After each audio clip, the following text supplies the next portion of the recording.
L'impensable s'est produit ce vendredi. La France fait face à 2 prises d'otages simultanées menées par les terroristes qui ont décimé la rédaction de Charlie Hebdo, les frères Kouachi, et l'auteur de la fusillade de Montrouge, Amédi Koulibaly. Vendredi matin, la nuit a été marquée par une traque sans relâche dans l'Aisne.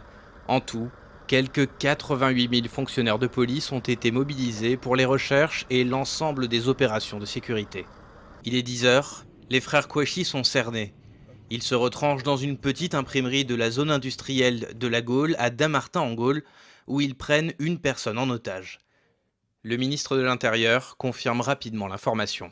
Actuellement, une opération est en cours à Dammartin en Gouelle qui mobilise l'ensemble des services présents sur zone, dont la mobilisation sur le terrain et la présence à proximité du lieu en raison des opérations engagées hier permet une réactivité dans la réponse et dans la mise en œuvre d'un dispositif approprié.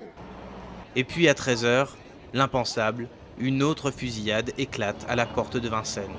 Un homme lourdement armé a tiré des rafales avant de se réfugier dans un supermarché cachère.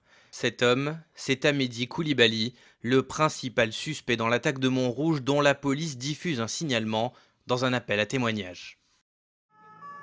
Les heures sont longues, lourdes, aucune information ne filtre et les images font penser à des scènes de guerre aux portes de la capitale française.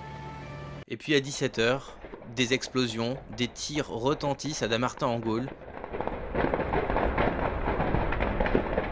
Au même moment à Vincennes, des détonations se font entendre.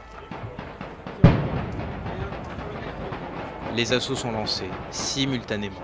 À Dammartin en Gaule, les 2 frères Kouachi sont tués, mais leur otage est sain et sauf. À Vincennes, Amédi Koulibaly est tué, mais si certains otages ressortent vivants du supermarché, 4 autres ont trouvé la mort. Le président de la République est intervenu peu avant 20 h pour affirmer que la France a fait face. Il a annoncé qu'il serait présent dimanche pour la marche républicaine en hommage aux victimes.